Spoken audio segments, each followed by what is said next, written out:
బండి భైరత్కు సపోర్టెడ్గా వీడియోలు చేస్తారు. ఆ అమ్మాయి మైనర్ కాదు మేజర్ అని చెప్పి రకరకాల వీడియోలు ఫోటోలు సోషల్ మీడియాలో వైరల్ చేసి ఆ అమ్మాయిని చాలా మానసిక వేదనకు గురి చేస్తారు. అరే అసలు మీరు ఎవ్వరురా? ఆ అమ్మాయి ఫోటోలు వీడియోలు పెట్టి వైరల్ చేయడానికి మీరెవ్వరు? ఇప్పుడు ఆ అమ్మాయి మైనర్ అని రుజువు అయింది, ఏం చేస్తారా ఇప్పుడు? ఇప్పటికే పాపము జరిగిన అన్యాయాన్ని తలుచుకుంటూ ఆ అమ్మాయి వాళ్ళ కుటుంబ సభ్యులు బాధల్లో ఉన్నారా, బాధపడతారు.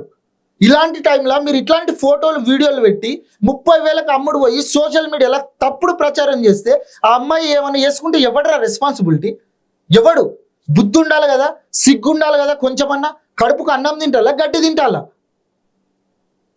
పాప మా అమ్మాయి వాళ్ళ అమ్మ బయటకు వచ్చి మీకు 2 చేతులు జోడించి దండం పెట్టి అడుగుతున్నా, దయచేసి మా బిడ్డ ఫోటోలు వీడియోలు సోషల్ మీడియాలో వైరల్ చెయ్యకండి అని 2 చేతులు జోడించి దండం పెట్టి అడుగుతాందిరా.